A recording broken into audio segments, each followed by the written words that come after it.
Welcome to Indiana Sports Beat Radio, presented by Wow Food Group and Andy Moore Honda of Bloomington. Know your role and shut your mouth, you jabroni! Fires upfield into the end zone. It is caught. Jelani Woods, touchdown! ISB. A 43-point night for Tyrese Halliburton. How do you like that, partner? Galloway drives all the way to the hole, throws it off, got it! And Indiana's got their first lead of this contest. I mean, that's a goddamn Emmy winner right there.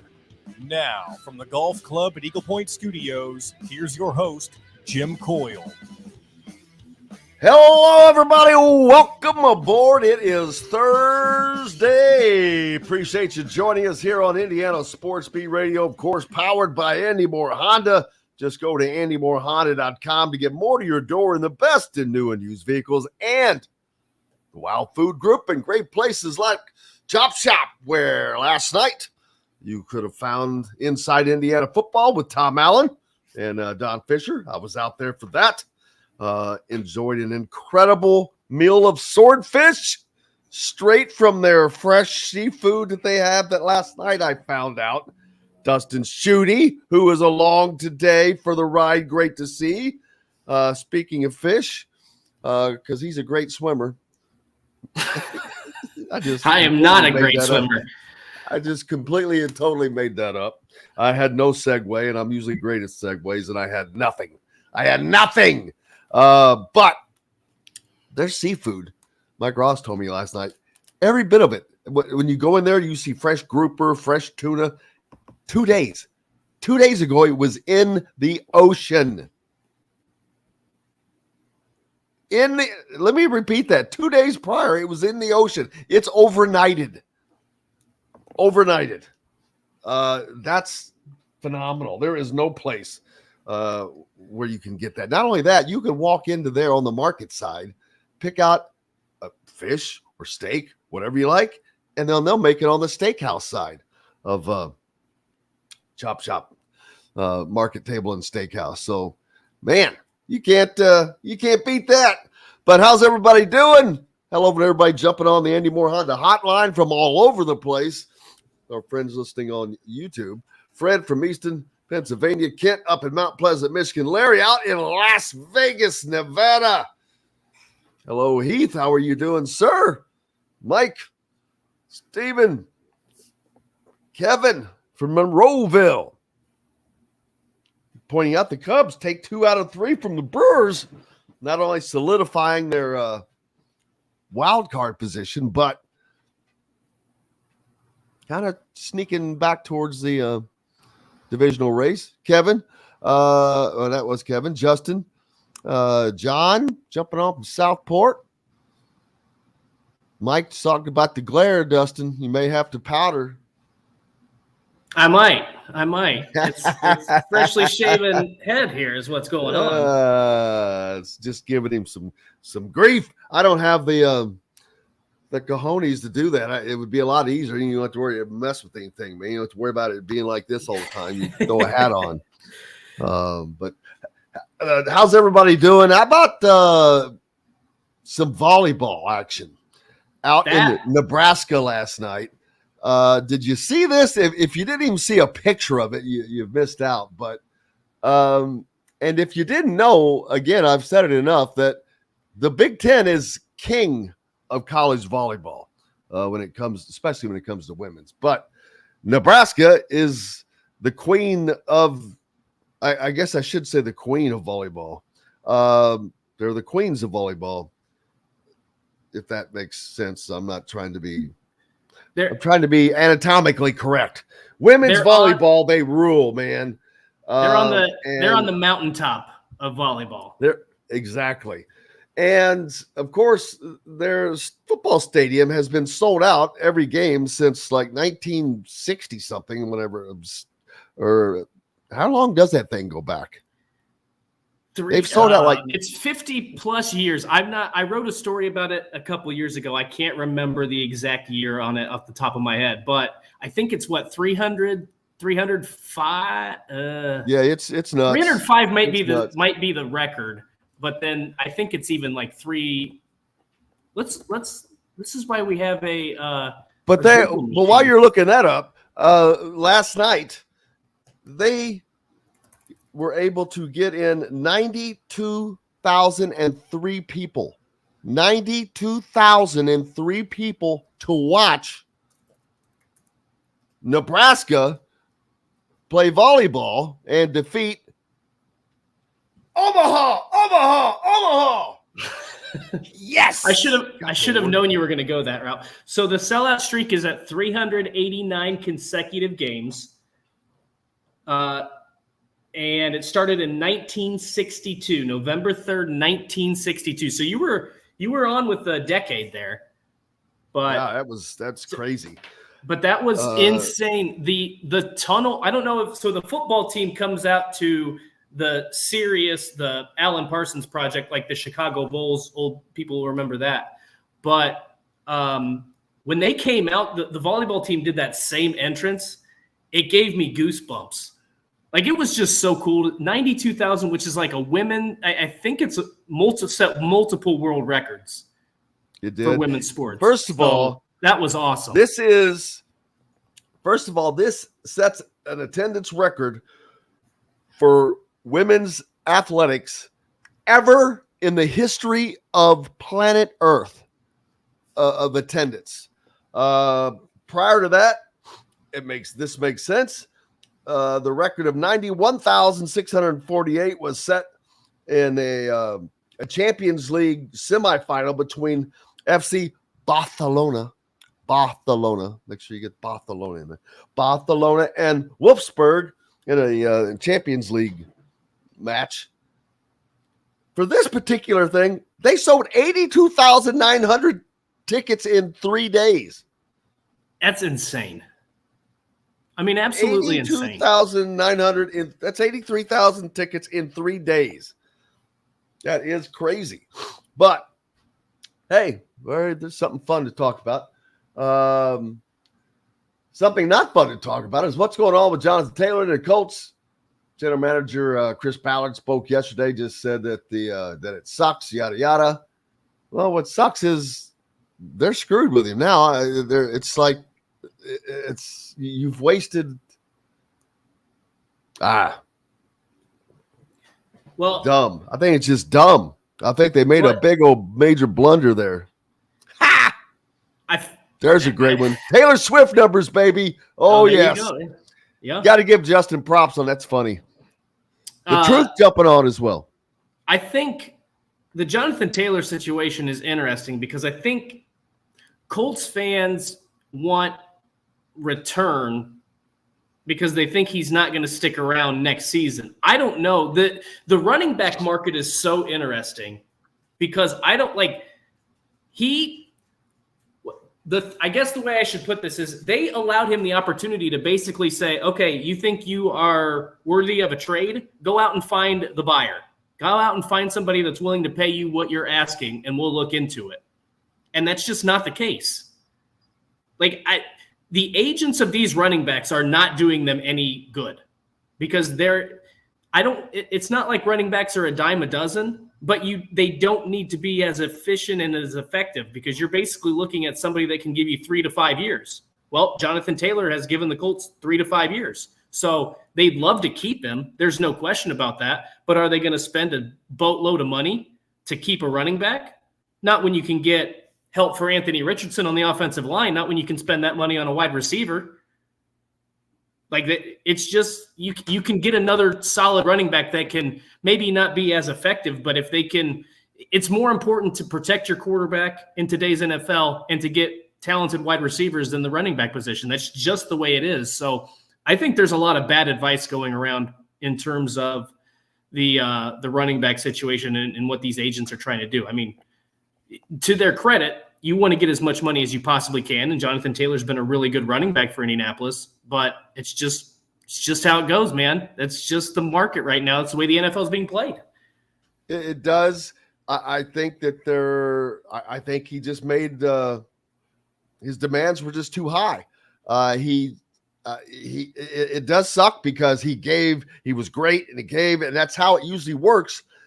But unfortunately, in this business now, he happens to work at a position that is just replaceable easily, just nonstop.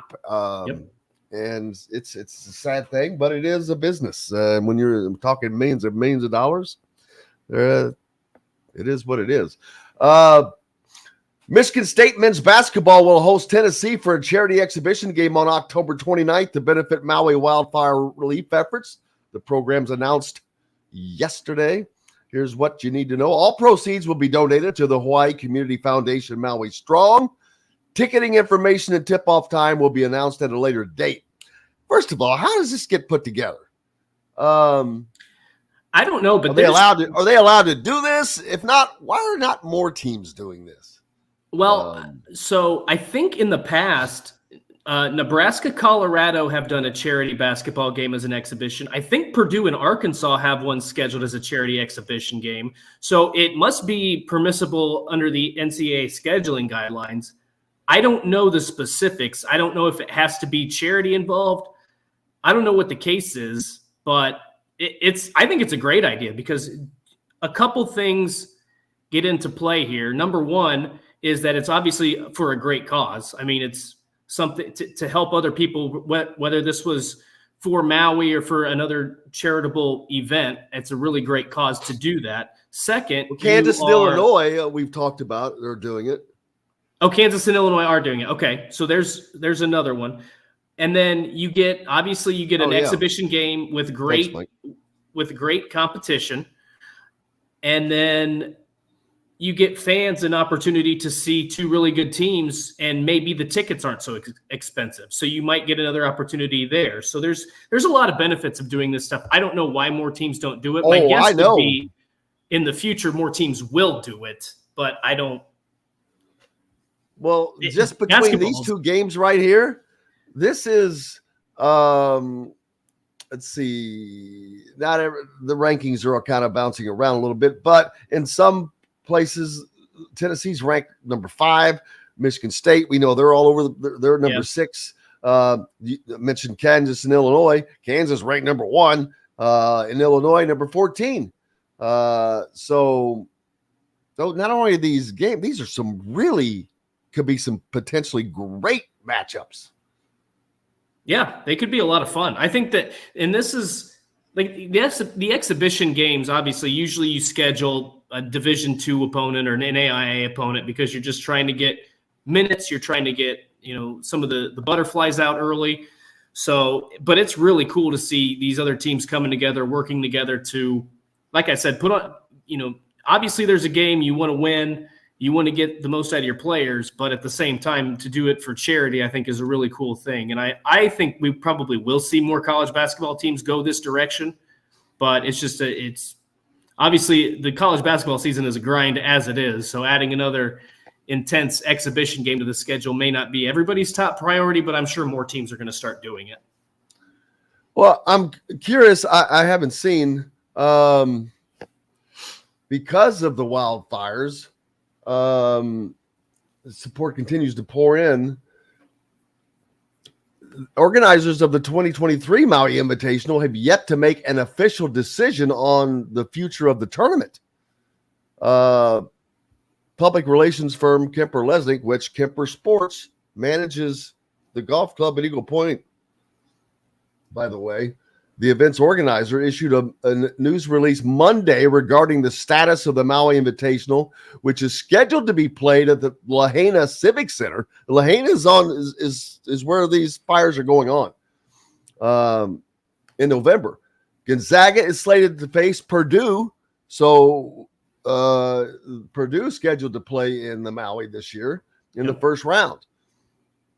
The statement has been, our focus has been and will continue to be on the people of Maui. The news release said no decision has been made yet on the location of this year's Maui Invitational, which will be played November 20th to the 22nd.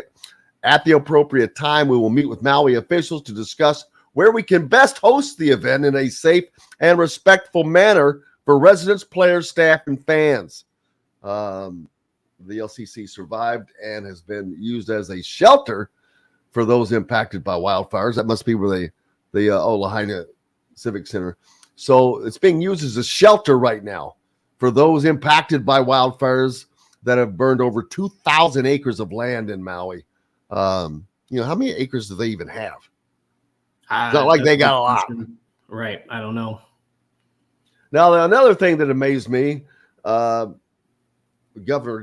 Josh Green, I saw their governor speaking, and I'm like, I would think that Hawaii's governor would be Hawaiian. I don't know it. I don't know anything. I don't either, but I would have just. I guess there's been enough of an influx by now. I was going to say he could still be Native Hawaiian, right? Like I don't know.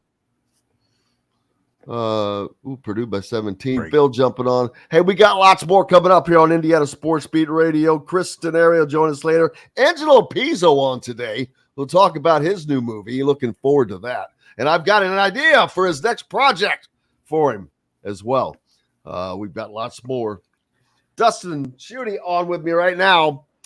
Back with more Indiana Sports Beat Radio coming to you from high atop the 18th fairway of the Golf Club at Eagle Point Studios, brought to you by Chop Shop. We'll be right back to the Golf Club at Eagle Point Studios for more Indiana Sports Beat Radio with Jim Coyle, presented by Wow Food Group and Andy Moore Honda of Bloomington. Sorry for the long pause. I just didn't know that that's how you were. No, exiting. I know. You never know. You never know with me. Trust me. The only thing, the cue I'm used to is I know. right after this. Yes, I'm usually. My brain is weird. Sometimes it just says something else at the end. I don't know why. What in the world is Tanis doing in the UP? Bill, how are you doing, brother? Tanis is up in the UP. That's where I feel like the UP is where they probably put most people in the witness protection program. Hey man, the UP is a hidden gem. Because nobody, it's obviously part of Michigan, but nobody thinks of it as anything. Well, it doesn't make sense that it's part of Michigan. It should be part of Wisconsin. I don't understand that. But I guess it has to do with way back when. Tanis confirmed with me whether or not people from the witness protection program, I guess you wouldn't know, or else it'd be a pretty bad program, wouldn't it? It would be. Well, I think Bill, is it Bill? Yeah, Bill. Firewood time. Holy. Oh, hey, I don't doubt firewood time where we're at. I was going to say, it's got down there. I'm excited for firewood time. About less than a month out, really, as long as the temperatures continue to be the way that they've been.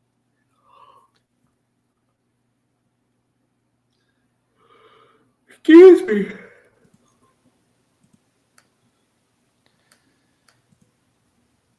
It's been actually a pretty good summer, though. It's not been ridiculously hot other than for a couple of weeks, at least where we're at. We've had a very mild summer. Yes. I hate hot summers, so I'm sure we won't get a summer like this again for a while, but I've enjoyed it. It's the humidity, man. I can take the heat.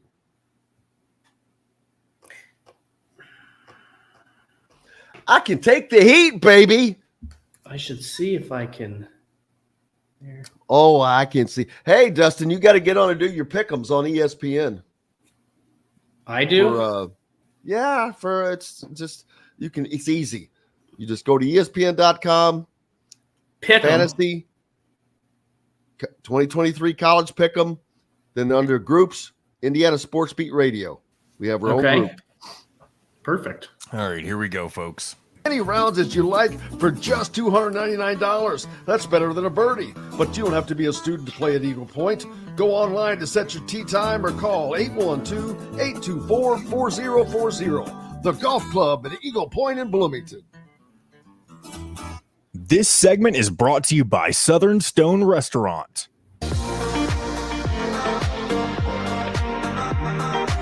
Now back to the Golf Club at Eagle Point Studios for more Indiana Sports Beat Radio with Jim Coyle, presented by Wow Food Group and Andy Moore Honda of Bloomington.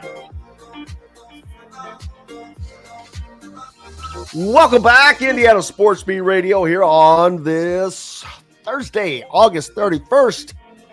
College football starting tonight, baby. Florida at Utah. Yep. Number 14, Utah. The Gators, our buddy Cabro, he asked me, he texted me and he said, hey, any good steakhouses out in Salt Lake? I'm like, brother, you got me on that one. I have not spent time in Salt Lake. I would imagine that there are. There's got to be something, right? Gotta be. It's gotta be. Gotta be. Find those, but he'll have to find those on his own. Yeah, Utah, Florida, and then you've also got in the Big Ten country, Minnesota, Nebraska tonight. That'll be fun. That kicking off the Big Ten season. Yep. Let's see. Who else was it I was looking at? But anyway, we'll talk about those. But the AAC commissioner says they have contingency plans if SMU leaves for the ACC, which of course they do. They're a smaller, they can pick up anybody. So the current NCAA president, Charlie Baker, defends the transfer waiver denials after pushback at North Carolina and Colorado. NCAA President Charles Baker defended the association's transfer rules in the wake of multiple highly publicized reactions to denied waivers in an interview on Wednesday. Speaking, this was with The Athletic before attending the world record-setting volleyball match in Lincoln. Baker reiterated that the current rules regarding transfers were made by the member schools. The one-time free transfer rule, which was adopted in April 21, allows all athletes in all sports the ability to transfer one time and receive immediate eligibility at the new school to play in the particular sport, of course. A second transfer would require an athlete to sit out a year. As the denials were issued this month, see, this is where it is. This is what aggravates me. You know the rule. So you're trying to get around the rule? Why? Are you special? Well, yes. They think they are. Then they start thinking up the special. Well, let me finish this just so we have a. Yeah. I guess after denials this month at Power 5 schools whose new players were affected expressed their disappointment, North Carolina is appealing the decision on behalf of receiver Tez Walker, who enrolled at North Carolina Central prior to the canceled 2020 FCS season, but left without playing a game and then played at Kent State for 2 seasons. Florida State defensive lineman. So this is like his third school. Played at Maryland and Miami and applied for a hardship waiver afterwards. Hardship. No such to get rid of all that crap. No more, get rid of the virtually almost all the waivers. But now go, Dustin. Boom. Well, so the problem with this is that the NCAA has set its own precedent. And why would teams not try to appeal? Why would you not try to get an immediate eligibility waiver? Because they've approved so many things. They've been so arbitrary. But the schools are the ones that set these rules. The very schools that make up the NCAA are the ones that set these rules. And the very same schools are now trying to break the rules that they've set when it doesn't go their way. That's basically what it is. But that's because they've done it. That's because they've done it before. The NCAA has allowed it before. So why would they not at least try? I agree with the point you're making. Like, they set the rules. They should understand that this is how it goes. But at the same time, when the NCAA is so arbitrary on these matters, why would you not at least give it a shot? And then they're going to throw a fit when they don't get their way. So I'm not shocked by any of this. To me, you either have one of two things that you need to be doing. Either one, there's a one-time transfer rule where you can go, no punishment, whatever. I have no problem with it. But then that second time, you do have to sit out. Like, there's no waiver. There's none of that. Like, if you graduate, then that's another thing. If you graduate, get your degree, and you want to go to a third school, fine, whatever, I don't care. But the hardship waiver after the first time transfer, that to me, like, that's out the window. You know the consequences of your actions. So I don't feel sorry a lot of times. I understand that there's extenuating circumstances. There might be a family issue. There might be health concerns, whatever the case might be. I'm sure there's extenuating circumstances, but by and large, you do know what you're getting into. So that's, I don't know. It's the NCAA's done. They can't put the toothpaste back in the tube. It's just a giant mess is what it is. And there will be situations like some of these where people went to another school and didn't play a minute, didn't play a down, didn't do anything, but it counts as a transfer. And I get it. It's just a sticky wicket. And the first time you let one in, then as soon as you allow that door to crack, the next guy is going to put a little wedge in it and try to wedge it open a little bit more and more and more and more until you can walk through it. Right. So, and I do think, like, I do understand maybe sometimes you make a mistake. You are lied to in the recruiting process. Like, I don't know. There's a lot of coaches that are probably very honest and upfront in the recruiting process. So I don't want to label this as a large problem across college sports. But I do also think that there are probably some college coaches that walk into a recruit's house and make unkept promises, whether that's playing time, whether that's exposure, whatever the case might be. And so you feel like, hey, he says I'm going to play, as soon as I get on campus, he thinks I'm going to be a day one starter. And then all of a sudden you're second or third on the depth chart. Is that on the player? Is that on the coach? Now you could say that maybe he didn't live up to expectations. Maybe he got, too happy, didn't work hard, whatever the case might be. I don't know. But I think that there's a lot of different aspects to this that make me agree with the one-time transfer rule.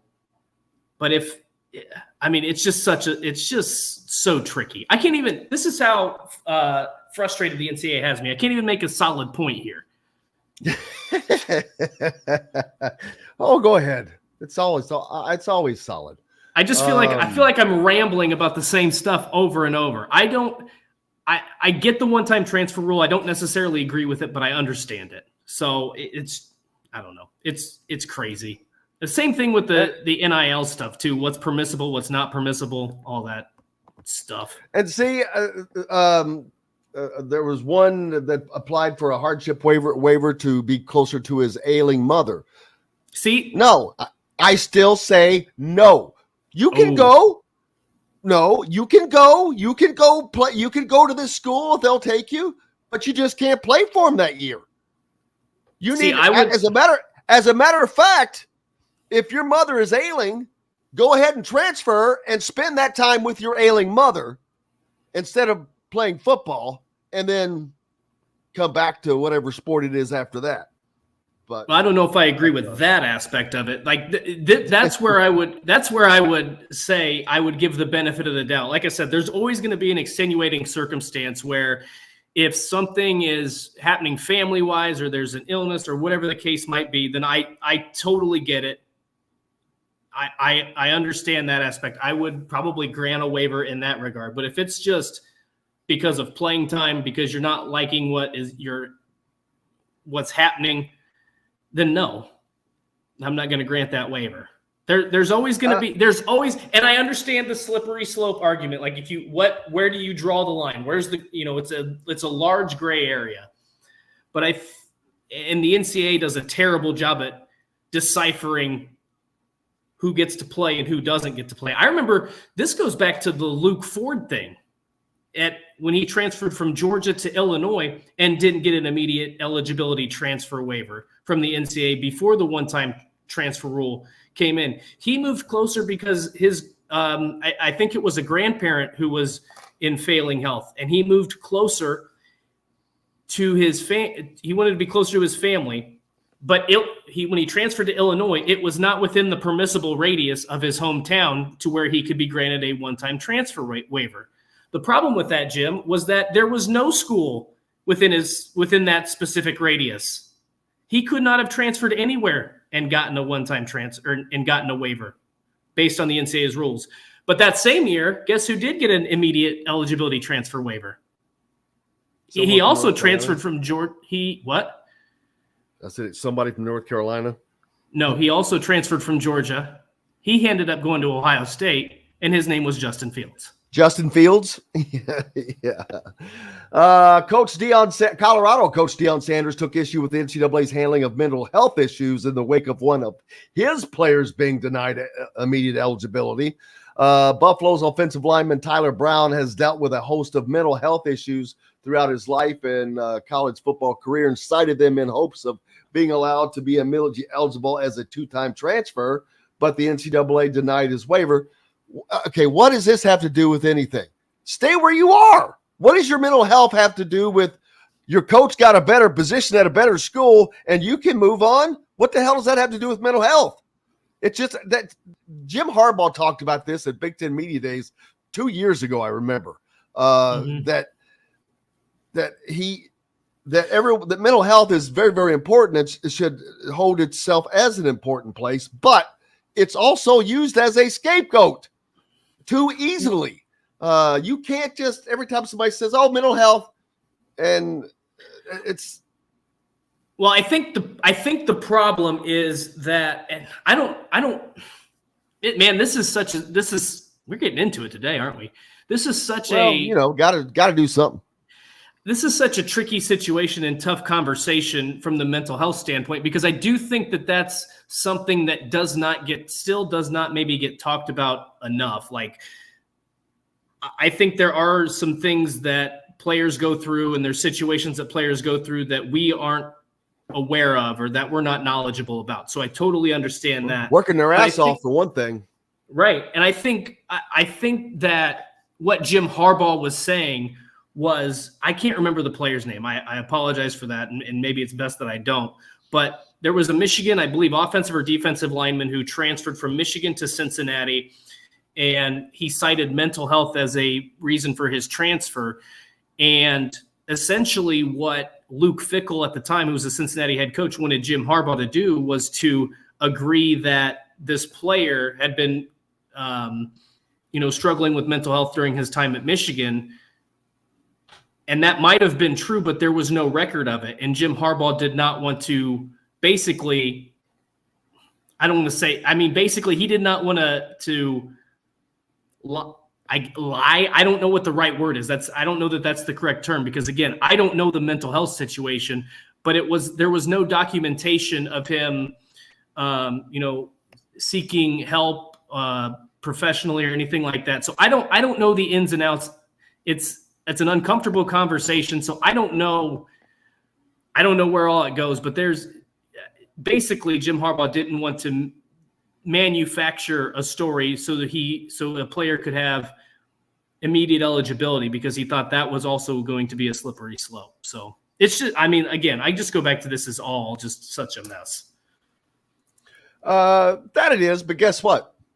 We'll get through it because it's just about money. That's all it is. Yeah. And that's not going to be a problem. So Indiana has a lot of visitors this weekend, and I'm not talking the ones that are heading over from Columbus. They will certainly have a lot of visitors there, but we've got to take a break. We'll talk about that when we come back, as Indiana hosting a trio from Montverde Academy over the weekend. Back with more Indiana Sports Beat Radio right after this. We'll be right back to the Golf Club at Eagle Point Studios for more Indiana Sports Beat Radio with Jim Coyle, presented by Wow Food Group and Andy Moore Honda of Bloomington. All right. Pizzo's at 9:30, correct? I'm pretty sure it's the time we gave him. No, 10:10. Oh, he's at the end? I thought he was 9:30 for some reason. He's he likes it late as possible. What's his new film? The Hill. The Hill. Okay. I don't know if I'm gonna have any questions. Dennis Quaid's in it. Oh, this is the baseball one, right? Yeah. Yep. I just saw a promo for this. I don't remember when. Oh, that's not what I want. I don't want the newspaper. You know what? I'm going to tell Angelo. I want to be his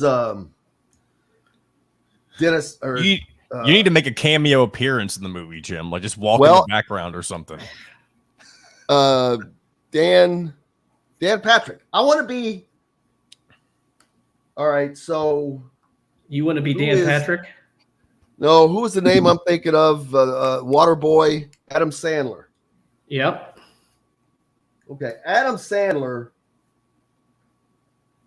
has had Dan Patrick appear in like a bunch of movies, making like little cameos.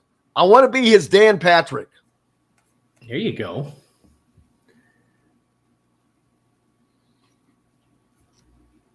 It's like the Marvel movies, and they had the dude passed away. I can't think of the guy's name. They used to always have him show up. What is that? Stan Lee. He would always make a cameo appearance in the Marvel movies before he died. Was he Bruce's brother? What'd you say? Was that Bruce's brother? Maybe. I'm not too sure.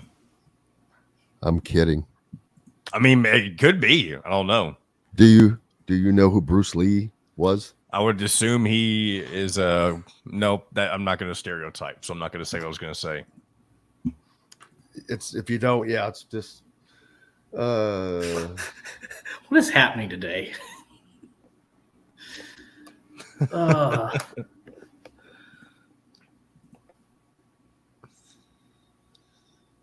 Hey, I can tell you who the starting quarterback is going to be in the Indiana-Ohio State game. You know for sure? I know for a fact. I would not let that knowledge out. It's coming right now. Kyle McCord. Oh, cute. Ha! Boo! Boo! All right, here we go. Fish may be nothing more than just a decoration put last on a plate, but in Bloomington, catering starts with Garnish Catering, serving all of Bloomington and surrounding areas. Garnish Catering is waiting to help make your next event one to remember. Planning a great event shouldn't have to be stressful. Whether we quote you just for catering or a total event package, you can trust that you're making the right choice with Garnish Catering. Visit garnishcatering.com. That's garnishcatering.com. Garnish Catering is a proud partner of WOW Food Group. This segment is brought to you by RE/MAX Advanced Realty, Indy Home Pros team by Cheryl Sizemore. Now back to the Golf Club at Eagle Point Studios for more Indiana Sports Beat Radio with Jim Coyle, presented by WOW Food Group and Andy Moore Honda of Bloomington. Welcome back, Indiana Sports Beat Radio here on this beautiful Thursday. If you're looking for a home in the Indianapolis area, reach out to Cheryl Sizemore, Cheryl at IndyHomePros.com. I just on the way out of the break, I said that Indiana would be hosting that trio from Montverde Academy, and thank you, Kevin, for reminding me that that's actually next weekend, not this weekend. That this weekend, Jalen Harrelson will be amongst a few visiting as September's recruiting season gets rolling for Mike Woodson. But Jalen Harrelson is the star attraction of the recruiting visit going on this weekend. One of the, if not the leading point guard in the country, 6'7" point guard, Dustin Schutte. It's like a mini Magic. It's the way of it today, man. It's hard to call anything 6'7" mini, but he's a mini Magic. How tall was Magic? I thought Magic was 6'9". 6'9". Okay. Well, I mean, not like 6'9" point guard. I know. That's why you can say it with a little. It doesn't sound bad. Right. It's almost a little funny that a 6'7" person could be a mini anything. Do you know what's crazy is? Well, I don't know if it's crazy, but Magic Johnson probably doesn't get enough credit. Like, we give a ton of props to Giannis and Dirk Nowitzki and some of these other big men who can handle the ball, who can shoot the three. Magic did it before all of them at 6'9". Like, that was that was traditionally at that time, that was a power forward or maybe even a center at that time. So for him to have that kind of ball handling ability, but we don't talk about that enough. Well, absolutely. That's why Jalen Harrelson catches a lot of attention. That kind of size is just beyond unique. You don't get that. And look what you had with someone like Magic, who is that tall and that can handle the ball. Sometimes I don't expect Jalen Harrelson to grow anymore because he's been 6'7" for a few years, but he still has a few years of high school. And if he did, that could potentially change his position. Well, he could stay a point guard and move into the NBA. A 6'7" point guard is still not something you find every day in the NBA. Right.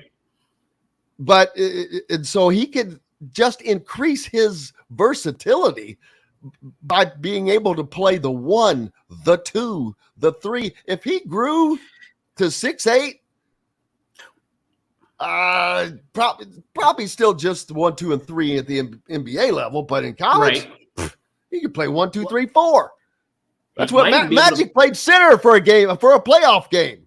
I was going to say he could, in some scenarios, he could probably play the 5. That's what I think. A lot of people, when you think about the height of a, have you been watching Winning Time? Oh, that's a good reference. 5 Lefts. Jim loves that show. It's awesome. I've not seen the second season beginning yet, so looking forward to that. Also, well, besides Jalen Harrelson, Darius Adams and Malachi Marino are also on visits this weekend.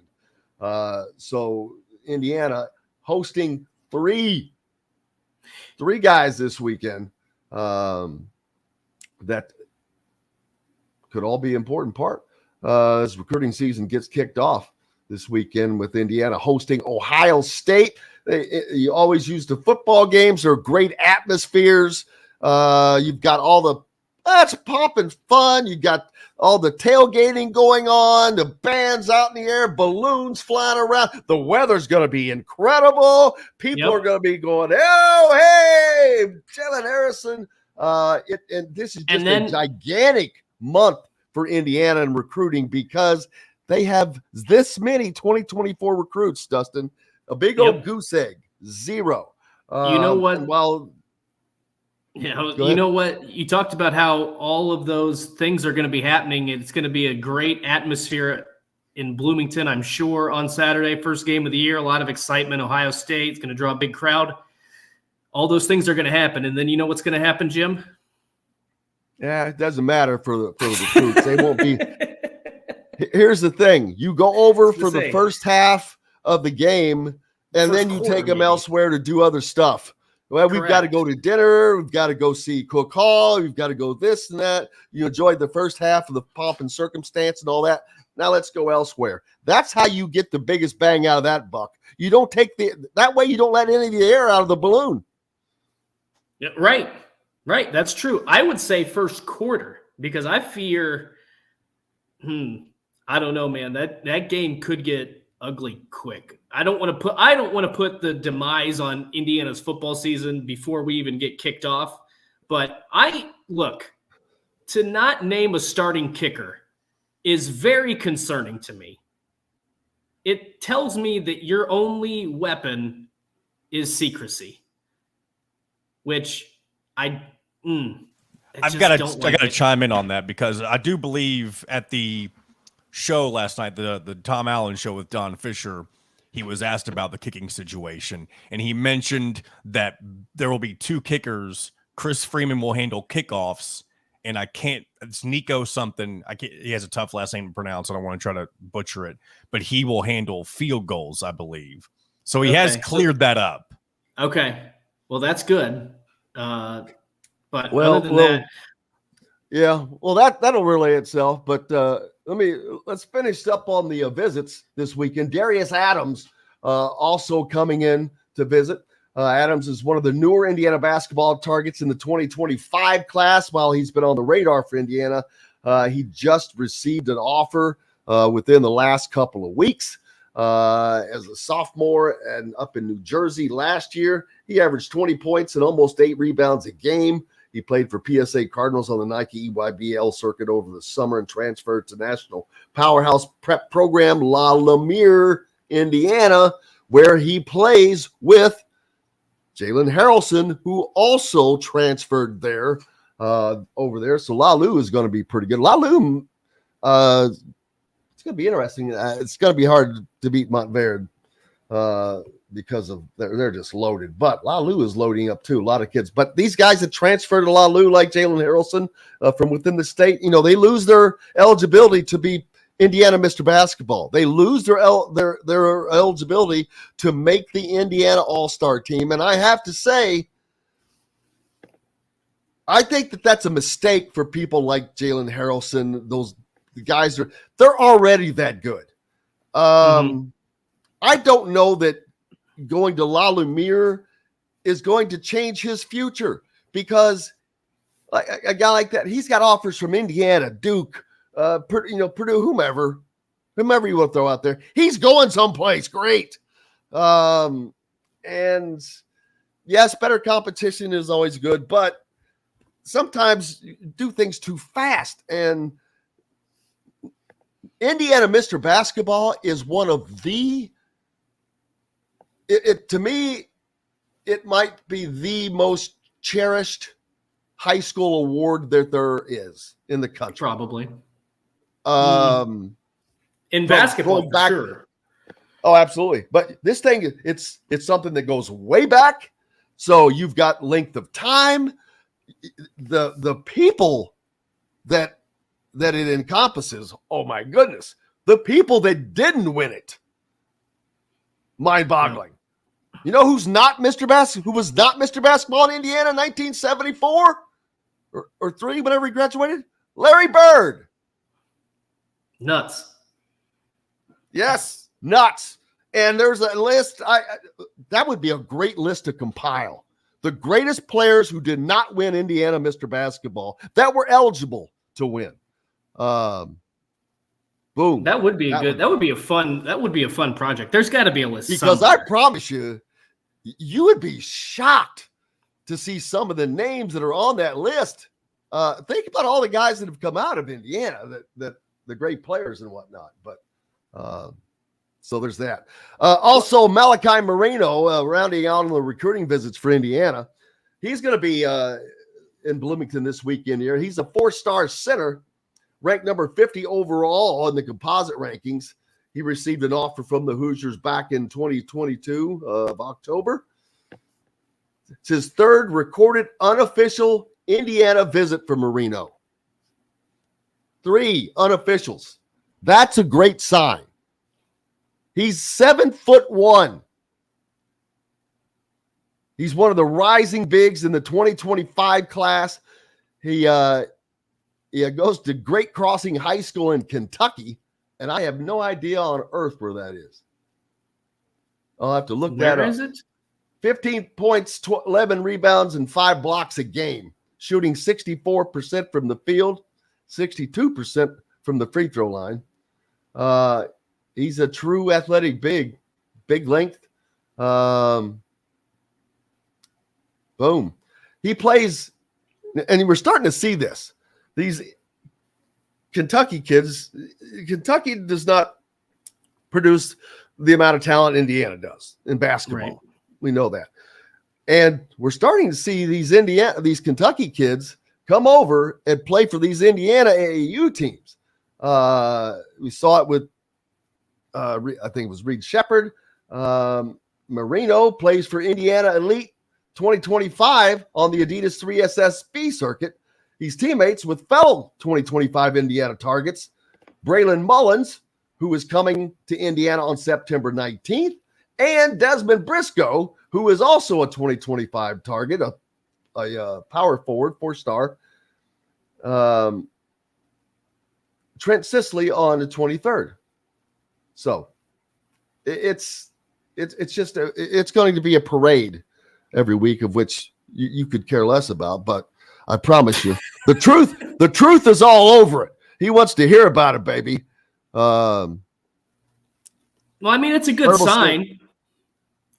Oh, absolutely. Absolutely. It's a good sign. Absolutely. It's a good sign because this list keeps growing. And it has to be this way all the time because you're not going to get but a third of these at best. At best. I'm not talking about just the ones I'm talking about. I'm talking about of everybody that comes in. At best, you're getting a third of them. Right. You have to, but that's because you've got so many. The numbers are so high. It's a numbers game.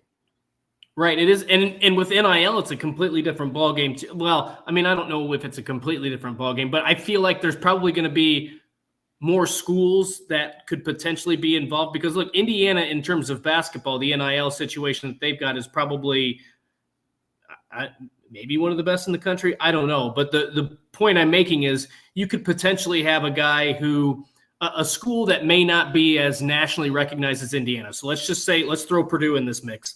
If you have a guy like a Zach Edey who can come in and say, hey, you're going to be the star here, that puts more schools in play. So whereas before Indiana was maybe competing with in-state teams like Purdue and Notre Dame, and then the traditional powers like Kentucky, Kansas, Duke, North Carolina, for those recruits, now you got to worry about some of those other, you got to worry about Tennessee, you got to worry about Texas, Oklahoma, you got to worry about USC and UCLA because of the NIL, because of some of that stuff that's changed the game. There's just more competition out there. So I think casting a wider net, and by the way, it's not like Indiana's just bringing in guys to bring in guys. They are looking at more of the top tier type of talent. So they're casting a wider net, but they're trying to catch really, we talked about fish earlier, really big fish, right? So I think it's a positive sign all the way around. It's such an improvement in the recruiting aspect and what we saw under Archie Miller. And I don't think he did a bad job. I thought he did a bad job at developing talent, but this is still what Mike Woodson is doing is still a step above what Archie did, if not two. I'm sorry. Say that last little part one more time. A step above Archie, perhaps two. A step. How about? I don't think. How about the Sears Tower in Chicago above? I see. How about what is the tallest building in the world over in? It's in the Middle East. Whatever that building is. It's that far above because the difference is, and this is specific. No, Archie had some guys that come in, nothing close to this number, first of all. But the thing is, he had zero chance at landing those guys. Do you know how many guys he landed from outside of the stars that he landed from outside of the state? Zip. Nobody was going to play for Archie Miller because nobody cared. Every time you see these guys, all they're talking about is, oh, man, Mike Woodson's been around basketball. He knows basketball. Yada. They got a shot. I'm not saying they're going to get them because, like I said, you only get a third anyway. But they have a shot at all of them. He had a shot at none of them. But there you go. There's the big. Look at that. Our guys are on it, Justin. Burj Khalifa in Dubai.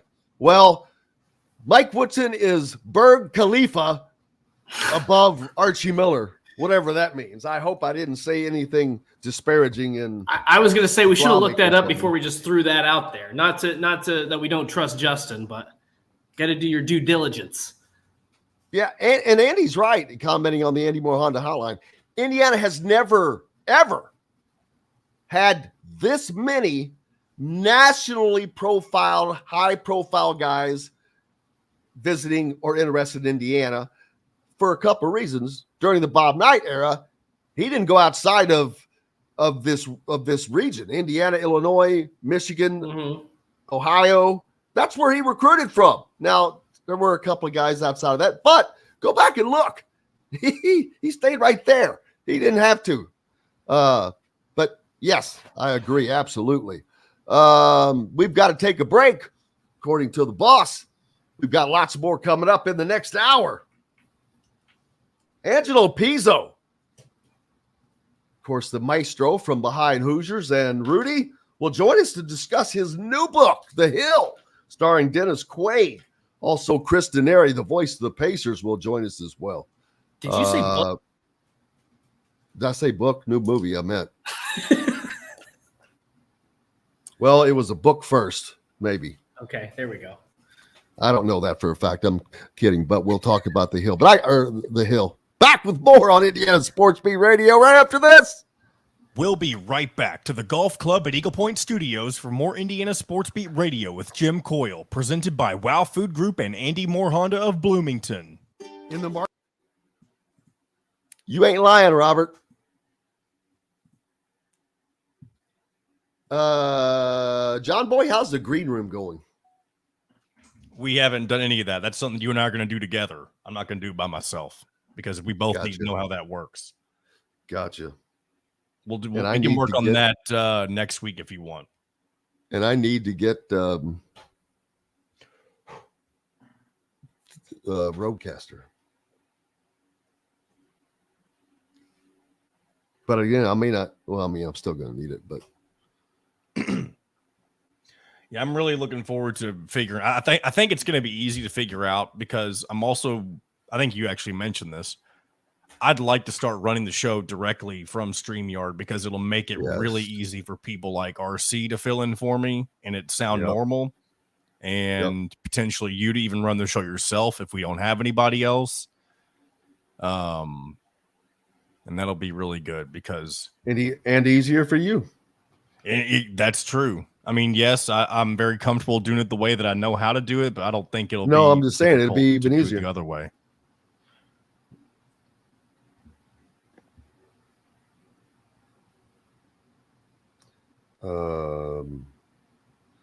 Yeah, go in there. Up there. You laughing at me? No. Jennifer says, I just bet $5 on IU. I should have just lit the $5 bill on fire. What is she betting, to cover or to win? Not to win, surely. Oh, surely it's got to be the cover. It can't be. I'm betting. We're doing picks today. Damn it. Okay. Well, there are not a lot of games to pick. Well, I mean, I guess if you're talking about the weekend, we're doing picks now because this is the only time we're going to have time. That's true. All right. Facts. Oh, she bet on him to win. Wait, she should have just set it on fire. Why would you do now? Hold on though. Did you take the points? Oh, to cover. 20 to cover. So $5 to win, 20 to cover. Here's the thing though. What's the payout? What's the payout to win? That's got to be. That's sure it's massive. Right. Yeah. So that's not a bad investment. What are they? Negative $1 billion. I was gonna say $5. Maybe she might get a couple hundred out of that.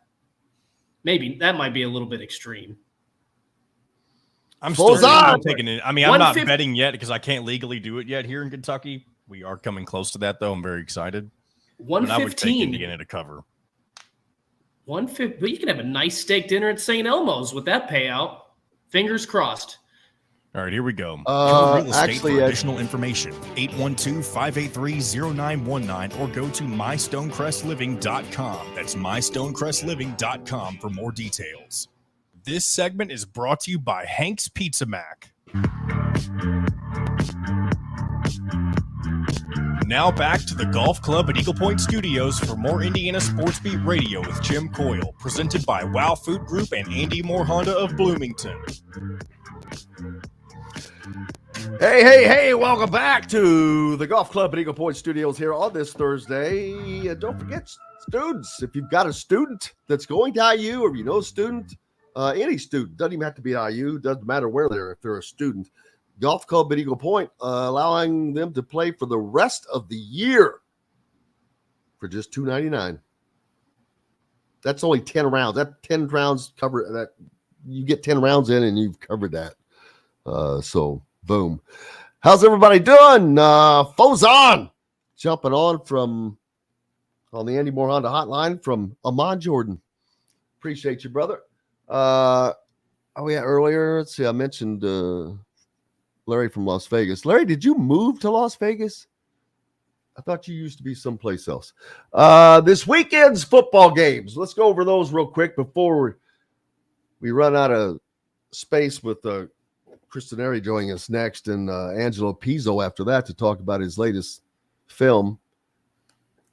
And then I'll also I've got a suggestion for his newest flick. We could talk about that in a minute. But games tonight, baby. Is there just one? No, there's a lot, but there's the two big ones are Minnesota, Nebraska, and Florida, Florida and Utah. Okay. Anytime. All. Thank you. It still didn't do it. It's stupid. Anyway, let's start with Florida and Utah.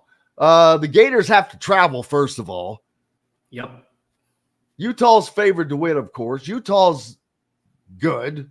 They're usually good. They're ranked like 14th. The Gators are not. Yeah, I'm going with Utah all day and twice on Sunday on this one. I am too. And the reason why last year, I don't want to say, well, I will say it was kind of a fluke that Florida won that game. Like they played really well, but for Utah to travel week 1 and play in that humidity in early September in Gainesville, that is a difference maker. And so now Florida's got to travel out to Utah where it's a different climate. And I just think that Utah's a better team having that home environment. I think that they're probably, I don't know that they're going to thump Florida, but I think they'll win convincing, like 2 touchdowns. I know it's only a 4.5 point spread, but I think Florida's got too many questions heading into this season. I agree. I absolutely agree. Wow. Before we get past this, Derek says he found the new Hoosier Game Day beer in the Owensboro area yesterday. He says it's not a bad beer. Is that? Well, that's not. Unfortunately, that's not from Metalworks. So, it's not. Calbert Cheney and Henderson were not Mr. Basketball. Pat Graham and Robinson got it in 89 and 91. There you go. How about that? Great one. Hell, I know Pat personally. He went to my high school.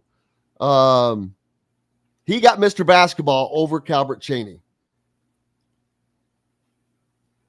That's crazy. Well, but what? All right. So, who do you think should have won Mr. Basketball there? Who do I was Calbert Cheney and Pat Graham in 1989. I was 1 year old. All right. Boy, I'm not the best person to ask. God in heaven. Jim's gonna have a meltdown because I was a mere baby at the time of this. Based on the name, why. I would say Calbert Cheney. Exactly.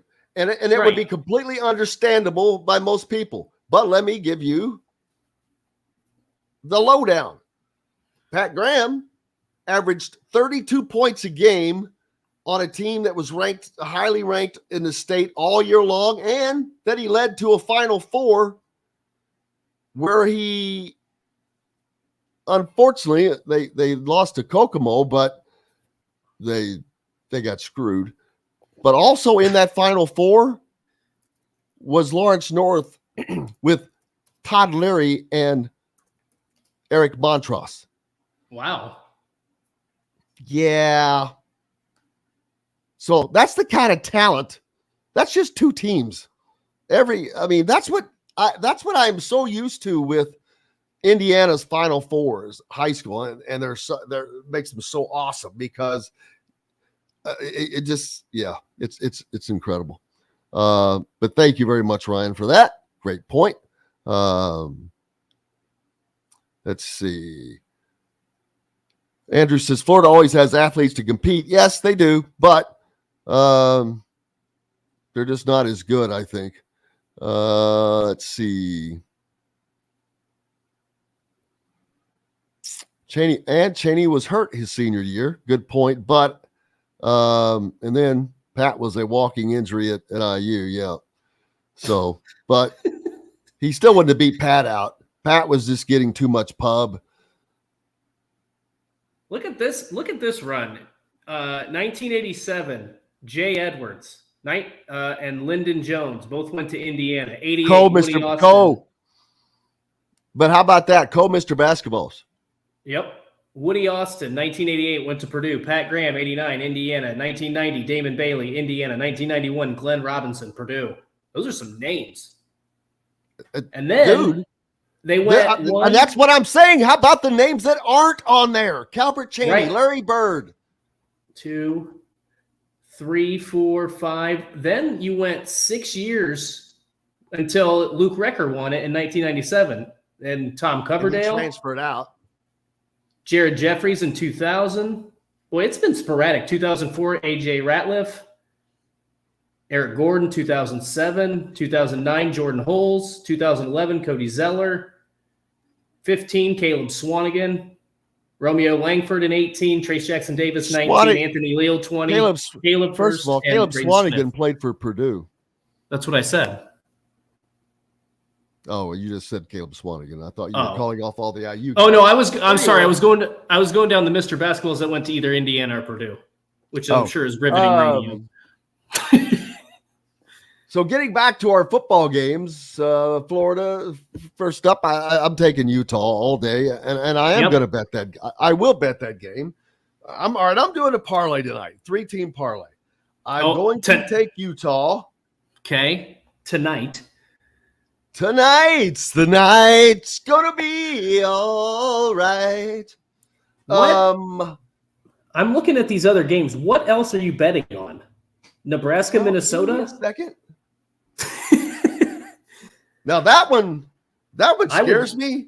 I was going to say that is a petrifying game in terms of the betting because of the lack of knowing of so many things. There's so much going on there.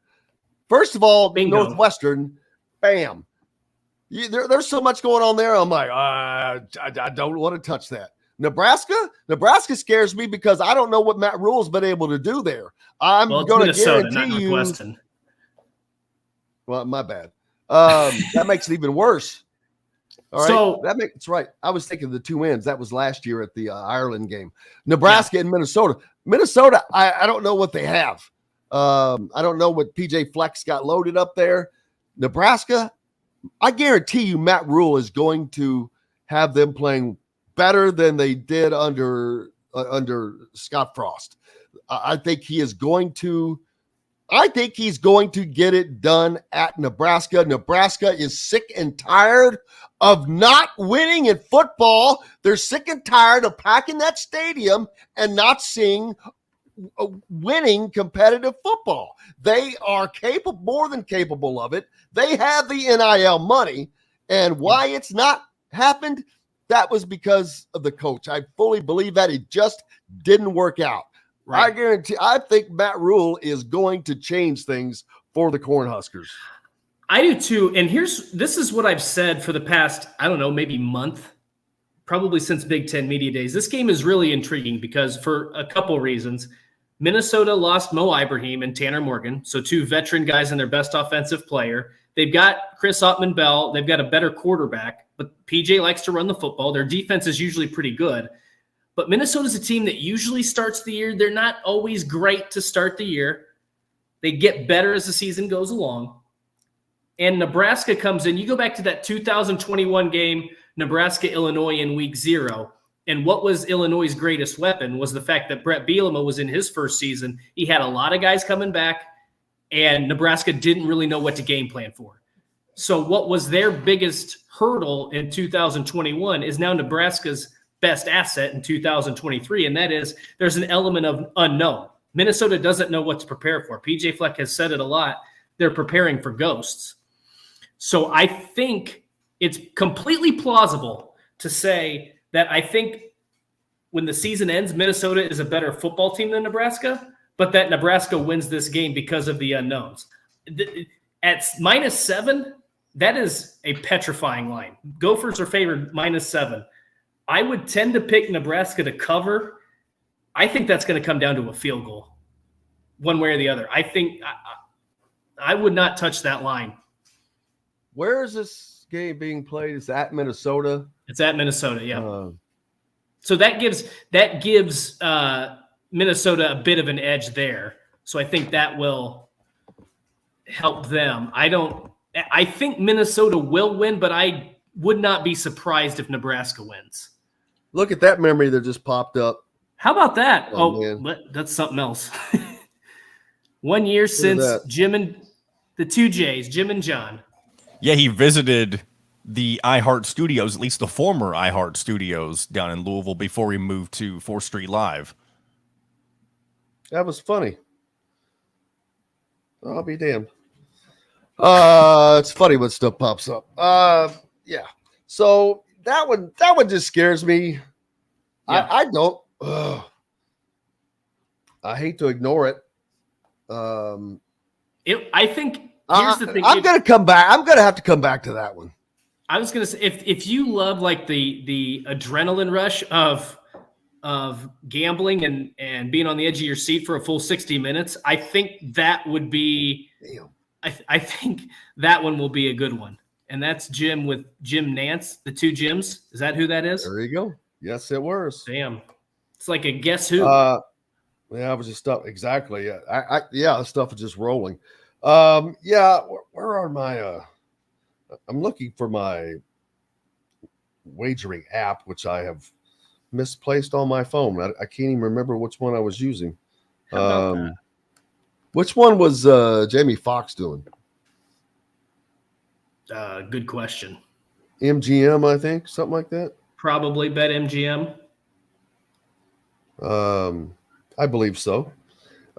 Just we get all the lines pulled up, what they are. And then But Friday we don't really have any good. I mean, Louisville at Georgia Tech. I think there's a level of intrigue there. Obviously, Jeff Fromm era gets kicked off, so that'll be a fun Friday night game. But in terms of Thursday, what's the spread of the Louisville game? Good question. Hold on, I just had it pulled up. It's 7.5 in favor of Louisville right now. There you go. Yep. Well, Georgia Tech's got a new coach too. What is what did you say Utah was minus what? 4.5. I think that's an easy. Right. I think that's an easy bet. To be honest, I think that's an easy cover for Utah. Take the load, bet the farm on that. I'm not saying that, but I think it is an easy cover. Dude, Utah at home. Cam Rising? Are you kidding me? Yeah. Well, now Utah's quarterback. Isn't he out? Oh, yeah, you're right. You're right. He's not expected to play. Good call on that. See, misinformation. Trying to end the misinformation. It says he's not expected to play Thursday's game. Sources told ESPN on Wednesday. So maybe the 4.5 is a little bit more. Ooh, now I'm concerned. I still think Utah wins. It's an equalizer, that's for sure. Is. But yeah, I like them by a touchdown at home. So we've got to take a break. A lot more coming up. Chris Denari, voice of the Pacers, joins us next, and then Angelo Pizzo back with more right after this. We'll be right back to the Golf Club at Eagle Point Studios for more Indiana Sports Beat Radio with Jim Coyle, presented by Wow Food Group and Andy Moore Honda of Bloomington. I don't understand why ESPN does not just put the spreads out on these stupid games. They do put the spreads out. Yeah, not for all of them. On the mobile app, they do. I don't know about. I'm looking at the desktop. And if they play FCS opponents, they don't put spreads because you can't bet on them, I don't think. I think that's correct. Because it's too hard to gauge. Yeah, there's spreads on ESPN. That's where I've been looking at. Where in the hell? I don't know what they use, though, would be the thing. Well, they have their own sports book. I don't know if that's what they're basing this off of, but they now have ESPN Bet. Oh, do they? I don't know if that's gone into effect yet, but they're at least creating it. It may not be available at the moment. Let me see if it says where these are from. Because I feel like they used to use Caesars, but I could be wrong. That would sound about right, yeah. Let me see if it has it at the top. Usually it used to say where their spreads came from on here, but I guess I'm wrong. Oh, well, let's welcome in Mr. Chris Denari. All right. Hello, what's up, Chris. guys? How are you? I'm good. How are you? Great, sir. I'm good. I'm very good. How have you been?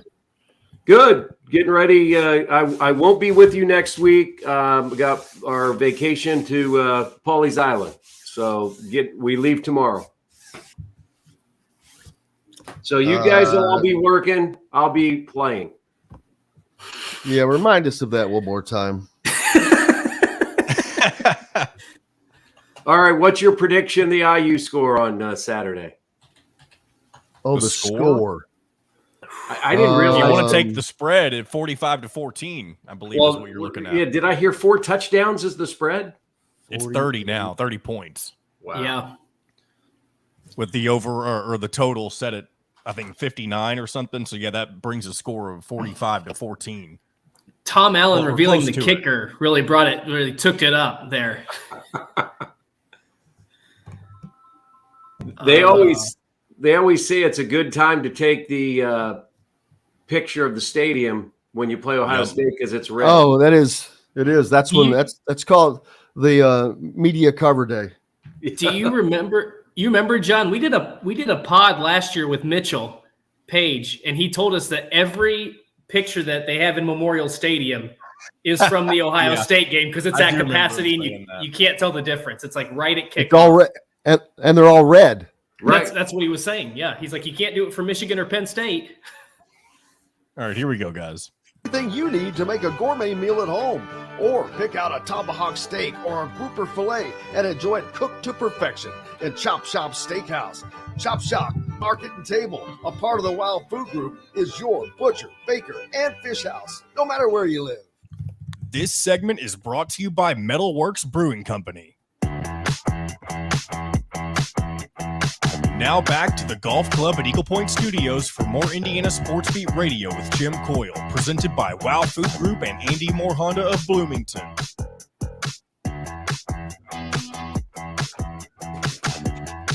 Welcome back on this Thursday. It is opening week of college football.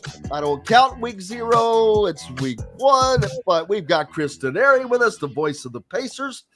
How are you, sir? Hey, I'm doing great. Yeah, it was week 0, a few games last week, and college football all over the place. Starting tonight, right? Utah and Florida. And Florida got a Big Ten game. Yeah, through the weekend. So, with the NFL starting a week later, the focus is on college football. So it'll be cool to watch all those teams get started. I was listening, to one of the national shows, and it is, interesting about, you think about pro sports teams have preseason games or exhibition games. Even in college basketball, they have a couple of exhibition games.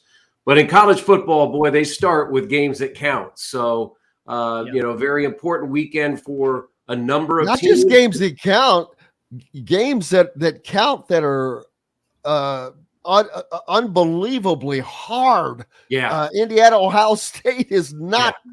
That's not who you'd like to be starting with. No. I mean, a lot of times we've seen over the years. I know when I did games on Big Ten Network. About 3, 4, 5 years ago, you didn't have the Big Ten games, starting the season. You had 2 or 3 non-conference games, and that's usually how it works. But we've seen IU the last number of years open. What, 5 straight years? 5 out of 7. Wow. Open with a conference game, and it will even twice against Ohio State. Yeah. Once on the road at Iowa. Penn State. And Penn State, that was a COVID year, but Illinois was the last year. And I remember 2 years ago when we went to Iowa City for the Iowa game, that was only the second time Iowa had opened the season with a Big Ten opponent in 29 years. Wow. And the last one was against Indiana in 1979. Wow. Yeah, and so there's no way that's an accident with what the Big Ten does. Right. What's interesting, though, is, with Indiana, they don't have to travel, right, Jim, for the first 4 weeks, because one of those games, Louisville is at Lucas Oil Stadium. So they've got a schedule. It does start out very tough with Ohio State on Saturday, but they don't have to leave the state for the better part of a month. That's got to be good, I think, for a young team. And what's always interesting. what's interesting to me about that is, you look at I kind of hate where we are in terms of college football and the schedule. It's great to have those early season matchups. At the same time, college football is you lose one game, and nobody expects Indiana to go to the national championship. But the principle of you lose one game and your season's over, and you can't compete for a title. You're not, for a Big Ten championship. I would prefer either the college football implement an exhibition type game, or they allow teams that week one to play a MAC team, play an FCS opponent, whatever the case might be, to kind of work off some of the rust. But I mean, obviously this has been a thing for a lot of years now, and it's not going to change because TV money's too big. I was going to say, they used to have it. Everybody played their 3 non-con games right in a row. I mean, it was a tradition for Indiana to play Ball State, Indiana State, Toledo, the first 3 games, get a nice 3-0 record going, and then get into the Big Ten season. Well, that's kind of over. And I don't know that it's ever going to return now with the expansion going on, the travel you're going to have to mix in, going different places, more places, and work those schedules in. So it is what it is, and you just have to keep up with it, though. But I think the one thing, the positive for fans will be, I think, with the playoff expansion at least moving to 12, and I still say it could go to 16 at some point, is when it was just down to 4, and that's what we've had, in recent memory. And then at one point, what it was just matching 2 teams, is if you were a team that wanted to play another good team in September in a non-conference game, if you lost that game, you were out, right? Just as Dustin said, you really didn't have a chance to be in the Final Four. Now, at least with the playoff moving to 12, and again, possibly, who knows, it could go to 16 at some point. I think you can see better possible non-conference matchups early in the season, or do these conferences go to more conference games because now you have more conference opponents? So that's the only thing that is good. It's good for the fan. Now, the one thing I would say, when Big Ten teams or SEC teams are playing MAC teams, those are great opportunities for the MAC teams, not necessarily to win a game, but to help their budget for their athletic department. I mean, Ball State in a couple of weeks is going down to Georgia. Does anybody expect Ball State to even be competitive with a 2-time defending national champion? No, but it's a great chance for Mike New to get a measure of his team, but it also helps Ball State's pocketbook and helps them continue, to bolster the finances in their athletic department. There's a team, Charlotte, used to be UNCC, used to be University of North Carolina at Charlotte. Now they just call it Charlotte. My brother used to be the head of security for him. He was the state trooper that traveled with him, and they started their program in D1 probably 4 years ago, I think. And all they did was schedule Tennessee, Louisville, Kentucky. They're on Indiana's schedule next year. They were doing nothing but getting paychecks to build the program, and now they're starting to get in a better position. It took time for them to do it, but that's what they were doing. But you're absolutely right. This bolsters the bottom line for a lot of these programs. It's how they survive. Well, that's going to be the interesting thing, going to college basketball, reading, with all the things happening in expansion. Does the Big Ten, they play 20 conference games now? Do they go to 22? Do they go to 24? And I think back to the old IU coach, Mike Davis, when he was at Texas Southern before he went to Detroit, Mercy. How many road games would Texas Southern play against Kentucky and Indiana and Kansas? And because, again, they were trying to boost what they needed to run their athletic department. So you wonder the flip side of these big conferences going to more conference games in basketball. That's going to affect some of these other schools because their payday will go away. And then what happens? So, there's so many things that go into it. those are the things that you sometimes forget about when you look at expansion and how many conference games, whether it's football or basketball, these teams are playing. Chris, we talked about Indiana football not leaving the state, and last week or a few weeks ago, the NBA released the regular season schedule. The Pacers last year, early in the season, had quite a bit of a road test, and this year I think it's 7 of the first 9 or 7 of the first 10 games are at home. And just curious from your standpoint, how much of a benefit is that for this team that's trying to build, trying to form? It's a young team. Obviously, like we said, they had to go on the road and kind of grow up really early, and a lot of those games were competitive. Is it an advantage to be able to play 7 of those first 9 games at your home court, home arena? Yeah, I definitely think so. You're right. 7 of the first 9, 11 of the first 16, 21 of the first 37 are at home. And that means you're going to play more road games late. And part of that is in March. The Pacers are on the road for 10 of 15. Part of that is due to the NCAA first and second rounds of the men's basketball tournament will be at Gainbridge Fieldhouse. So, some coaches look at it both ways. They look at road trips as a chance to get away for team bonding, for team meals. You don't have as many distractions. But I view it with this group. This group's been together for a year. They're still very young. But I think if they can get some momentum by winning games at home, I think the fan base is very intrigued by this team. We talked all last year, guys, that this was a team that won 35 games. They were a top 5 or 6 team before Tyrese Halliburton got hurt in the East. But fans and people flocked to this group because they enjoyed watching them play. Yeah. And so I thought that made the atmosphere in Gainbridge Fieldhouse it was very good last year. So I think on the flip side this year, I think it's beneficial to this group to be able to be at home, try to bank some home court wins and get those fans and that fan base really rallying around them as the season progresses. I was listening to a game, and it's an interesting point that you bring up. I listened to a game when I was driving at some point last year, and in the post game, I remember Mark Boyle saying, what's funny is people are talking about the Pacers, but they're not talking about the wins and losses. Everything was centered around how fun this team is to watch.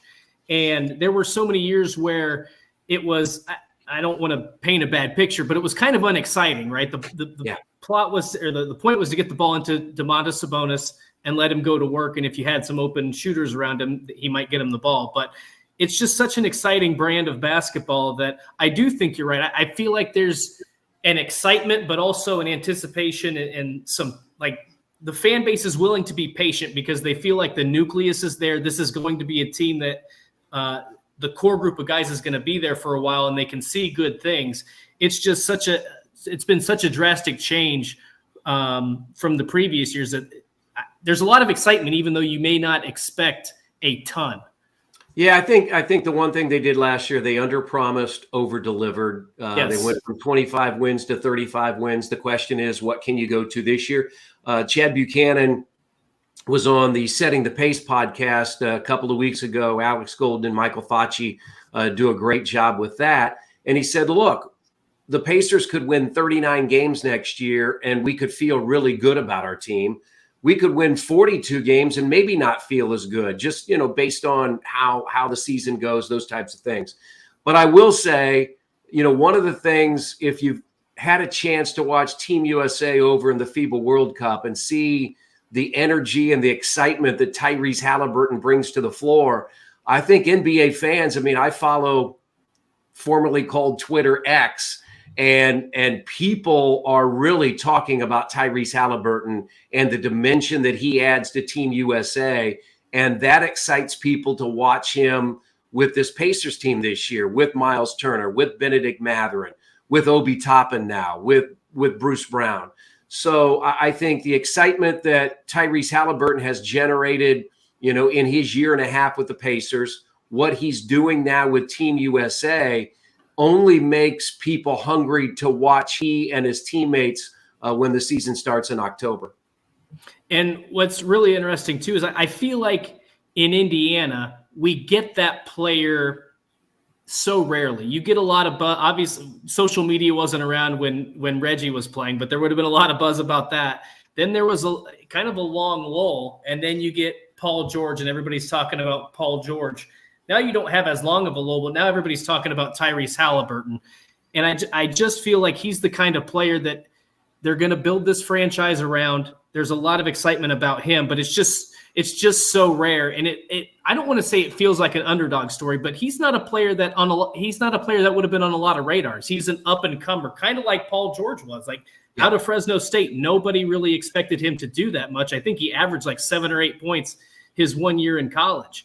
So for him to kind of, have that rise in the NBA, I feel like Tyrese is on that same sort of projection. And it's really fun because it seems like not only is he a great basketball player and fun to watch, but that guy is always smiling, whether it's on the basketball court, whether he's out in the community or doing an interview. He's a very likable individual. And the absolutely, but he's got good reason to smile. If he had that new contract he's got, baby. That's true. That's true. I was going to say the biggest thing about that too. Yeah, it's a lot of money and well deserved for Tyrese, and he's a guy that I don't think he'll let that get in the way of the improvement that he wants to make. But the bottom line is he signed a 5-year deal. There's no team option, no player option.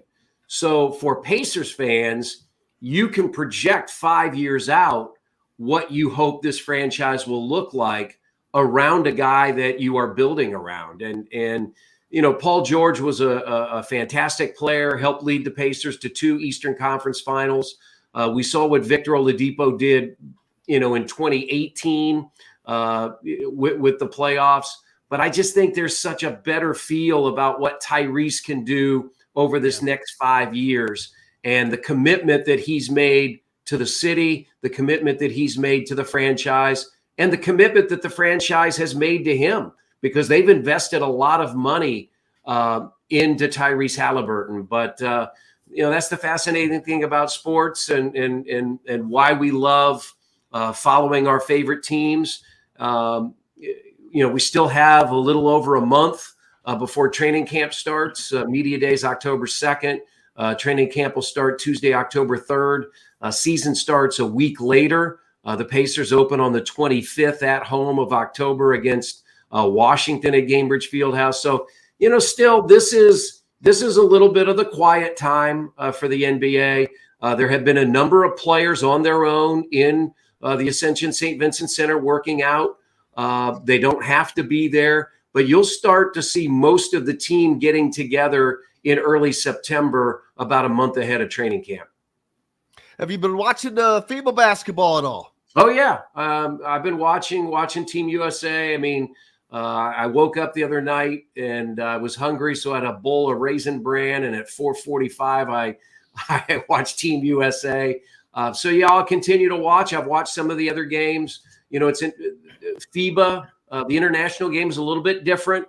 I think the NBA has incorporated, and a number of those international players have brought over that fast-paced basketball, the way the game has been played. So, now down to the round of 16, single elimination, and hopefully Team USA can get it done. Absolutely. What's coming up next for you? Well, just vacation. Like I said, we'll be gone for about a week and then back. And then, that second week of September, I'll really start burying myself in working on all my charts and all those kinds of things, getting ready for the season. So still, some time off and opportunity to enjoy some time off, watch some college football, the NFL season starting, get out on the golf course a little bit. So hopefully all that will continue when I get back. Yeah, Fozan, who pays attention and watches us each and every day, he's over in Amman, Jordan. So he's been paying attention to all of that as well. Yeah. So Fozan, say hello to the man, the golden voice, Chris Denari of the Indiana Pacers. How you doing? Have a great one, brother. We appreciate you. I'll see you in a couple weeks. Enjoy your vacation. Chris Denari, the great one from the Indiana Pacers, back with more, including Angelo Pizzo, right after this. We'll be right back to the Golf Club at Eagle Point Studios for more Indiana Sports Beat Radio with Jim Coyle, presented by Wow Food Group and Andy Moore Honda of Bloomington. Angelo Pizzo. Oh, yeah. Angelo comes out. He's got a new movie out. What's he got out? It's called The Hill. Oh, wow. It stars Dennis Quaid. Oh, wow. Inspirational sports drama is about the poor disabled son of a preacher who becomes a professional baseball player, feels longer. Let's see. That's what it's about. Mm-hmm. Directed by Jeff Celentano from a script by the late Scott Marshall, Men of Honor, and Angelo Pizzo, who wrote classics Rudy and Hoosiers. Yep. So he wrote the script. Oh, awesome. All right, guys. Thanks, buddy. Appreciate you. Okay. See you, Dustin. See you, John. See ya. Take care. Hey, Chris. All right. Are you texting Angelo? I already confirmed. He said he'll be on shortly. Cool. Cool beans. Hey, in my BetGM app, there is a couple of features things, and one of them opens up and says, can't spell winner without IN. So they give you Notre Dame to win the national championship plus 3,000, Notre Dame to win 9+ games at -125, or Indiana to win 4+ games at -140. I'm taking that sumbitch all day long. They got to win 4 more. They got to win 5 games. You think they're going to, or? Yeah, I do. I really do. Okay. I think their range is anywhere between 3 and 7. 3 means that they just completely crap the bed. 7 means they lived up to all their potential. No, 7 means they've overachieved. Well, that's what I'm saying. That means they've hit their full potential. Well, overachieving is going over your potential. Overachieving is overachieving your expectations. No. All right, I'm not going to. Well, It's fine. It can be. I guess. I guess everybody. I guess. Well, yeah, because it could go. That could go. That's one that could go back and forth for certain. I see it as. Yeah, whatever. Hey, Angelo, how are you, sir? Good. How's it going? Great. How are you doing, man? I'm doing okay. It looks like you got another good one out, another great one out, man. Well, listen, it's We got about 30 kind... seconds, by the way, till we come back from break. So don't say anything that you want to say over the air just yet. Let me talk about the movie when I get on there, because that'll be the. All right, here we go, guys. $99. That's better than a birdie. But you don't have to be a student to play at Eagle Point. Go online to set your tee time or call 812-824-4040. The Golf Club at Eagle Point in Bloomington. This segment is brought to you by K-Bello.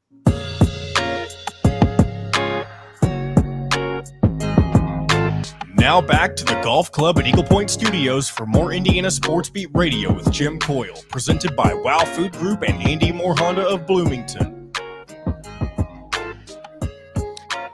Welcome back. It is Thursday to the Golf Club at Eagle Point Studios, Indiana Sports Beat Radio, and we are so thrilled, as always, when we have the opportunity to have Angelo Pizzo on, the great one from, you know him from Hoosiers, from Rudy, my All-American, and now he's got a new film out, The Hill, starring Dennis Quaid. Dennis Quaid, one of my favorites, actually. But Angelo, thank you so much for joining us, as always. Sure. How's your summer been, man? It's been good. This situation with The Hill is unusual for me because I wrote the script 13 years ago, my original draft, and had never thought about the movie until 2 years ago, because the producer that I wrote it for separated himself from the project. But it turned out the director had been knocking on doors for 10, 11 years and finally got Dennis Quaid, finally got the financing. And in the interim, he had brought another writer in to do a rewrite on my project to make it more of a film that worked for the faith and family audience. So I had actually nothing to do with the making of the film. and my basic script is there, but it's sort of like my version was more on the line of a traditional Rudy type of straight sports story. This has been reconfigured more to appeal to the faith and family crowd. So, Right. and the fact is that the movie does work in terms of its intentions. If you go on Rotten Tomatoes or Fandango, the audience it's the highest audience rating of any film in the theaters today. It's like 97%. Right. Wow, that's awesome. Yeah.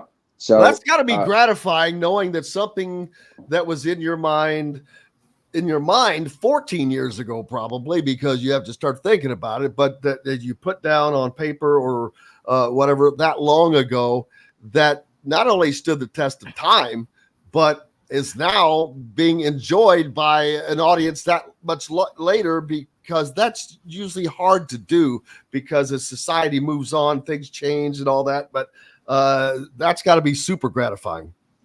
Well, it is a period film, so it didn't really date that much. It took place in the 70s, and it's a true story, and it's a great true story.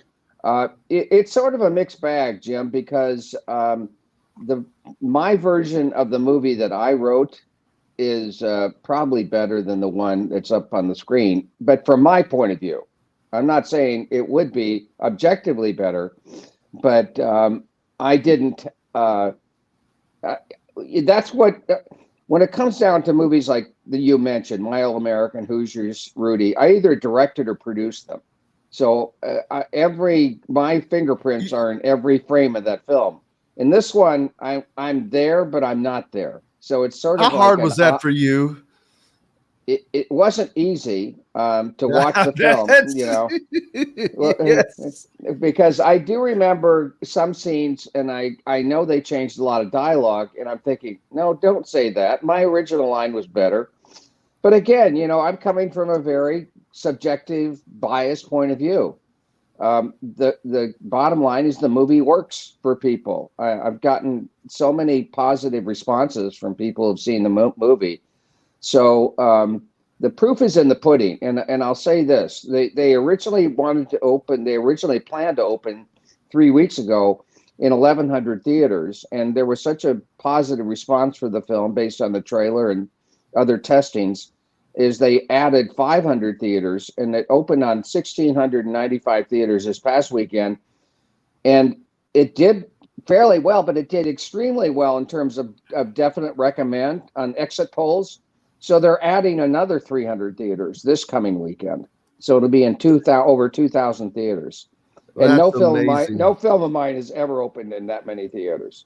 That's awesome. So this time you may have to have another decision to make at the end of the season when Oscar time comes around, if something like that were to happen. Last time we talked, he had an opportunity to go. He was nominated for the Oscar, and he passed it up to go to the IU basketball game. Well, it wasn't exactly that. It was Indiana was playing in the NCAA finals in 1987. They were playing Syracuse, and the Oscars were the same night, and Hoosiers were nominated for 2 Academy Awards. And we had our tuxes, our limos, our tickets. We were ready to go. And I didn't think it would be a conflict because Indiana was playing UNLV in the afternoon game on Saturday. And they were 14.5-point underdogs. And UNLV was undefeated. So I just didn't think they'd ever make it. But the fact they upset them, in fact, Indiana beat them by 14.5 points, put the stress on me not being able to watch my favorite team of all time play for the national championship. So Dustin Schutte is with us. Oh, sorry. Dustin Schutte's with us as well. A good friend of mine who hosts with us on Thursday. Dustin, go ahead, brother. Well, Angelo, I was curious, and I wanted to ask, you talked about, maybe not the script that you wrote is as much a part of the film as you would have liked. What's that process like? How much arguing or conversation goes into that process? What's that situation like when you think you have a script that maybe is better, but somebody wants to come in and make some of those alterations to it? Well, first of all, Yeah, I mean, I was a writer for hire, so it wasn't my script. They owned it. They could do whatever they wanted to with it. There was zero discussion because once I had done my job, I was gone. And as I said, I never entered into a creative discussion with the filmmakers from 13 years ago until now. I mean, I still haven't talked to them about. I mean, I've talked to the director all the time. He's giving me updates. Sure. And he's a good guy. Really, he's a friend, and I'm rooting for him. But there was no creative conflict because there was no discussions. It does have some great talent. Scott Glenn, and I already mentioned Dennis Quaid. Actually, I like both of those guys. They're really good actors. So it seems to have a great cast. And I haven't gotten to see it yet, but I'm looking forward to it. I did go to the set and visit one day. Where was it shot? It was shot in Augusta, Georgia. And the reason is, even though it takes place in the real stories in West Texas, Georgia offers the best tax credit in the country. Yeah. And that's why, I mean, I think they did $4.2 billion worth of film business last year. But I talked to Dennis about his time in Bloomington shooting Breaking Away. Oh, and yes. He said it was one of his fondest memories of ever working on a movie. He loved it. That is crazy. I forgot about that connection. Oh my God. How in the world can I forget that? But obviously maybe that's why he was one of my favorites. But so now I know you always have a few things going. What is your focus right now? So you asked me earlier about what has been going on in the summer, and I had a lot of balls in the air, but one particular project was a go project, fully financed. We'd cast the lead. I was interviewing cinematographers, and that was in July for a planned August 1st start date with our preparation down in Kentucky. It was a coming of age sort of romance set against the Civil War, another true story that I wrote and was planning to direct until the actor strike, and that shut us down. Basically, we had everything ready to go, and because we only had cast one of the lead actor, we couldn't have. The way it happened there is the interim agreements, the waivers that independent films like ours would have fallen under, really hadn't taken place. So the financiers just decided they wanted to push it until the spring. So that was frustrating. The writer's strike and the actor strike have shut down everything that I've been working on. Yeah, I can only imagine. I had another project that, and I can't really talk about it, that was fully financed and ready to go. Without me as the director, it would have been a female director in this case, because it was a story about female athletes, and that's the way we wanted it. And I'll produce that. But again, we can't do it because of the strike. Angelo, well, this is probably resolved. Yeah, Angelo, this is probably a cliche question, one that maybe you get a lot, but I'm curious, what is it about true stories, or what is it about sports-related stories that really appeals to you, that really jumps out to you? I think that credibility is the biggest factor. I don't think you'd never want somebody to walk out of a theater and say, "Oh God, I can't buy that," I mean, you could never make Rudy if it wasn't a true story, right? Sure. It just like it sounds like just a bunch of bull that the screenwriter made up. So it just gives you a credibility, a believability, and you just want people to come out of their boat being moved emotionally and reflecting off the fact that really happened. That guy really exists. That story really is true. That just gives a depth and a meaning and a believability to a story that I would never consider a fictional story these days. Not even consider it. I'm very fortunate here to have a poster that one of our listeners, viewers, sent in from the movie, signed by Bobby Plump there. But I think that Angelo Pizzo signature there. I'm waiting to get this thing framed and hung up. Okay. Well, you're not that far away from me if you're at Eagle Point. That's right. Oh, that's right. You need to get you out here for dinner one night. But I want to be like Adam Sandler has Dan Patrick. He has to make these little cameos a lot. I want to be your Dan Patrick in your films. I said this earlier, but I sent Angelo an email before. I haven't competed in pro rodeo. I've always had this fascination with Old West and all that stuff, and a lot of people do not realize the first train robbery in the history of the world, for that matter, but United States, first 3 were committed. The first one right here in Indiana, all of them, and by a group called the Reno Brothers down in Jackson County, Seymour area. The reason you probably don't know of them because the reign didn't last that long because a vigilante committee hung them all. They hung 6 of them in Seymour 2 different times from a place that if you look on the map today, it says Hangman's Crossing. And then the 3 Reno brothers and the last member were hung in the Floyd County jail. And I have an actual original set of keys from that jail. But I think that is a fascinating story that people just don't know about, which I'm surprised because it is a great part of history. I'm a big fan of the Old West. I grew up loving Westerns and falling in love with movies through Westerns. And of course we all are fascinated by, the train robbers, the bad guys like Butch and Sundance. But in this case, your particular story, you would have to find somebody to root for because you're not going to be rooting for there's these guys. nobody in this to root for. There's only one guy to root for. This is the whole thing, and it's at the very end. The sheriff down there that got shot. So that would have to be a made up part of it. But a great piece of history for you guys. It's very interesting. So Angelo, also a huge sports fan, huge IU supporter.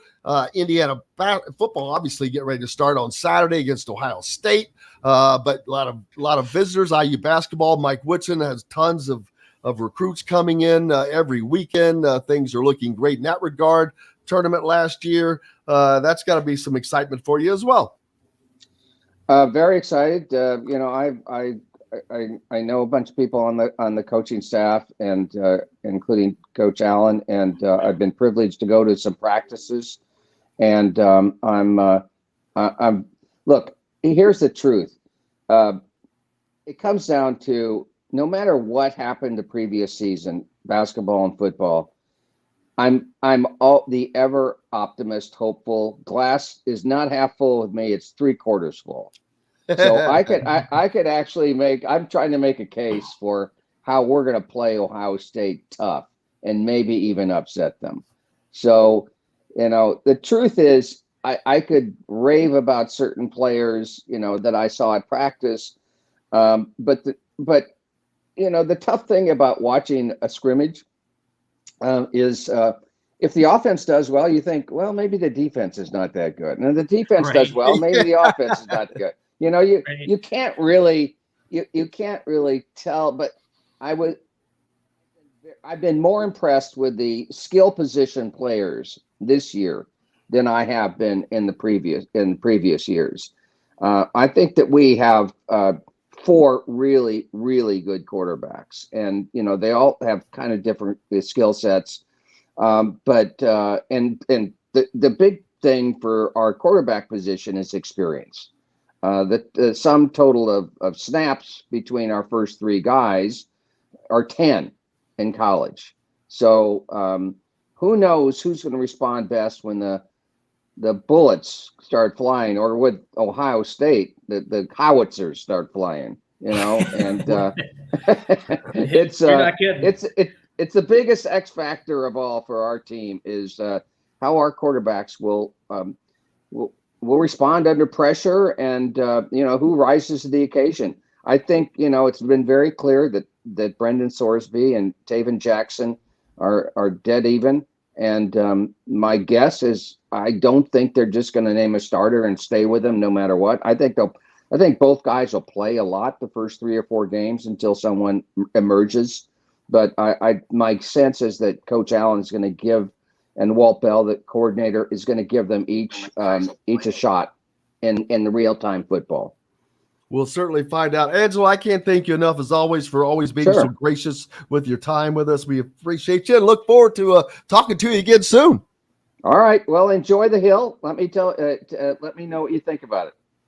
Absolutely. Angelo Pizzo joining us here, one of the writers for the movie The Hill. And cannot thank everybody enough on the program today. Big thanks, of course, to Dustin Schutte, Chris Denari, and, of course, Angelo Pizzo. John, the producer, for keeping us between the white lines. Most importantly, thanks to you guys. Without you, we have no reason to be here. Dustin, thanks a lot, brother.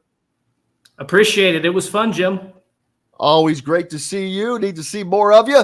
We're back tomorrow to do it all again. We have got another full show tomorrow. J.D. Campbell will join us.